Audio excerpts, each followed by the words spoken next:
Thakur IPL 2020 ಹರಾಜು ಪ್ರಕ್ರಿಯೆಯಲ್ಲಿ ನಿರ್ಲಕ್ಷ್ಯಕ್ಕೆ ಒಳಗಾಗಿದ್ರು. ಹರಾಜು ಟೈಮ್ನಲ್ಲಿ ಅನ್ಸೋಲ್ಡ್ ಆಗಿದ್ರು. ಈ ವರ್ಷದ ಟೂರ್ನಿಯಲ್ಲಿ ಶಾರ್ದುಲ್ಗೆ ಆಟ ಆಡಲು ಅವಕಾಶ ಸಿಕ್ಕಿದೆ. ಲಕ್ನೋ ಸೂಪರ್ ಜೈಂಟ್ಸ್ ತಂಡದಲ್ಲಿ ಗಾಯಗೊಂಡ ಆಟಗಾರನ ಸ್ಥಾನದಲ್ಲಿ ರೀಪ್ಲೇಸ್ಮೆಂಟ್ ಆಗಿ ಶಾರ್ದುಲ್ ಆಟ ಆಡ್ತಿದ್ದಾರೆ. ಬದಲಿ ಆಟಗಾರನಾಗಿ ಕಣಕ್ಕಿಳಿದ್ರು. ಶಾರ್ದುಲ್ ಅದ್ಭುತವಾಗಿ ಆಟ ಆಡ್ತಿದ್ದಾರೆ.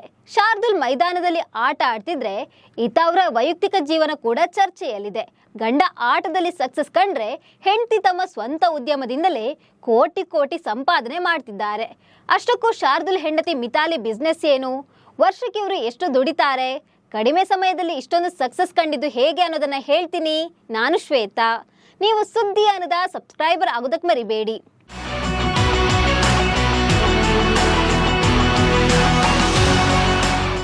ಒಬ್ಬ ಸಕ್ಸಸ್ಫುಲ್ ಗಂಡಿನ ಹಿಂದೆ ಒಬ್ಳು ಹೆಣ್ಣಿರ್ತಾಳೆ ಅಂತಾರೆ.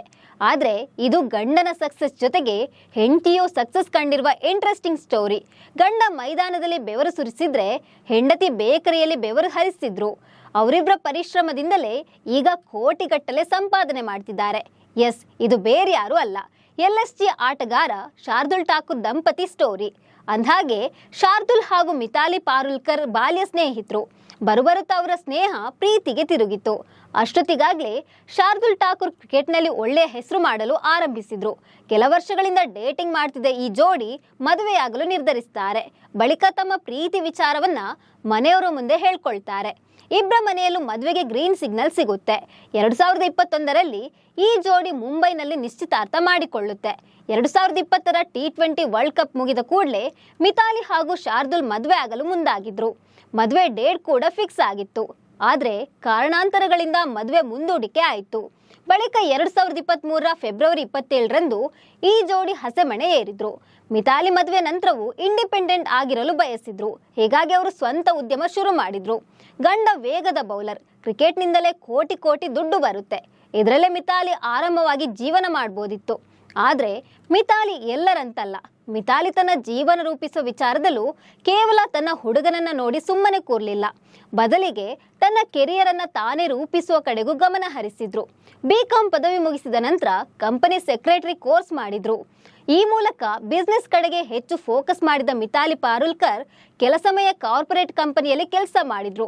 ನಂತರ ಸ್ವಂತ ಉದ್ದಿಮೆಯ ಕಡೆಗೆ ಗಮನ ಹರಿಸಿದ್ರು ಮಿತಾಲಿ. ಹೀಗಾಗಿ ಆಕೆ ಆಯ್ಕೆ ಮಾಡಿಕೊಂಡಿದ್ದು ತನ್ನ ಆಸಕ್ತಿಯ ಬೇಕಿಂಗ್ ಕ್ಷೇತ್ರವನ್ನ. ಅಡುಗೆ ಮತ್ತು ಬೇಕಿಂಗ್ ಕೆಲಸವನ್ನ ಇಷ್ಟಪಡುತ್ತಿದ್ದ ಮಿತಾಲಿ ಮುಂಬೈ ಸಮೀಪದ ಥಾನೆಯಲ್ಲಿ ಆಲ್ಜಾಸ್ ಬೇಕರಿಯನ್ನ ಶುರು ಮಾಡಿದ್ರು. ಹಾಗಂತ ಅವರ ಹಾದಿ ಏನು ಸುಲಭವಾಗಿರ್ಲಿಲ್ಲ. ಕೆಲಸದವರ ಜೊತೆಗೆ ಮಾಲೀಕರು ಕೈ ಜೋಡಿಸಿದ್ರೇನೆ ಉದ್ಯಮ ಬೇಗನೆ ಬೆಳೆಯುತ್ತೆ. ಅದೇ ಕೆಲಸವನ್ನ ಮಿತಾಲಿ ಮಾಡಿದ್ರು. ಬೇಕರಿಯ ಕಿಚನ್ ನಲ್ಲಿ ಅವರು ಬೆವರು ಸುರಿಸಿದ್ರು. ನೋಡ್ತಿದ್ದಂತೆ ಅವರ ಆಲ್ಜಾಸ್ ಬೇಕರಿಯ ಟೇಸ್ಟ್ಗೆ ಥಾನೆಯ ಮಂದಿ ಫಿದಾ ಆದ್ರು. ಇದೇ ಕಾರಣಕ್ಕಾಗಿ ಅವರು ಸೋಷಿಯಲ್ ಮೀಡಿಯಾದಲ್ಲೂ ಆಕ್ಟಿವ್ ಆಗಿ ತಮ್ಮ ಬೇಕರಿಯ ಐಟಂಗಳನ್ನ ಪೋಸ್ಟ್ ಮಾಡ್ತಿದ್ದಾರೆ. ಇದು ಹೊಸ ಗ್ರಾಹಕರನ್ನ ಸೆಳೆಯಲು ನೆರವಾಯಿತು. ಅವರು ಅನುಸರಿಸಿದ ಸೋಷಿಯಲ್ ಮೀಡಿಯಾ ಮಾರ್ಕೆಟಿಂಗ್ ಸ್ಟ್ರಾಟಜಿ ಬೇಗನೆ ಕೈ ಹಿಡಿತು. ಇದರಿಂದಾಗಿ ಥಾನೆಯಲ್ಲಿ ಒಂದು ಒಳ್ಳೆಯ ಬೇಕರಿ ಎಂಬ ಖ್ಯಾತಿಗೂ ಮಿತಾಲಿ ಅವರ ಆಲ್ಜಾಸ್ ಬೇಕರಿ ಪಾತ್ರವಾಯಿತು. ಹೆಸರು ಬಂದ ಮೇಲೆ ದುಡ್ಡು ಬರದೇ ಇರುತ್ತಾ ಹೇಳಿ? ಈಗ ಮಿತಾಲಿ ಅವರ ಬೇಕರಿ ಬರೋಬ್ಬರಿ 2 ರಿಂದ 3 ಕೋಟಿ ರೂಪಾಯಿಗಳನ್ನ ವಾರ್ಷಿಕವಾಗಿ ಸಂಪಾದನೆ ಮಾಡ್ತಿದ್ದಾರೆ. ಖ್ಯಾತ ಕ್ರಿಕೆಟಿಗನ ಪ್ರೇಯಸಿಯಾಗಿ ಕೇವಲ ಅವರ ಜೊತೆ ಡೇಟಿಂಗ್ ಮಾಡ್ತಾ ತನ್ನ ಹುಡುಗನ ಹಿಂದೆ ಸುತ್ತುತ್ತಾ ಟೈಮ್ ವೇಸ್ಟ್ ಮಾಡಿಲ್ಲ. ಬದಲಿಗೆ ತನ್ನ ಕಾಲ ಮೇಲೆ ತಾನು ನಿಲ್ಬೇಕೆಂಬ ಹಠ ಅವರಲ್ಲಿತ್ತು. ಇದರೊಂದಿಗೆ ಈಗ ಇಡೀ ಜಗತ್ತು ತನ್ನೆಡೆಗೆ ಹೆಮ್ಮೆಯಿಂದ ನೋಡುವಂತೆ ಮಾಡಿದ್ದಾರೆ ಶಾರ್ದುಲ್ ಠಾಕೂರ್ ಅವರ ಹೆಮ್ಮೆಯ ಮಡದಿ ಮಿತಾಲಿ. ಮಿತಾಲಿ ಅವರ ಈ ಸ್ವಂತ ಉದ್ದಿಮೆಯ ಬಗ್ಗೆ ನಿಮ್ಮ ಒಪಿನಿಯನ್ ಏನು ಅಂತ ಕಾಮೆಂಟ್ ಮಾಡಿ. ನಮಸ್ಕಾರ.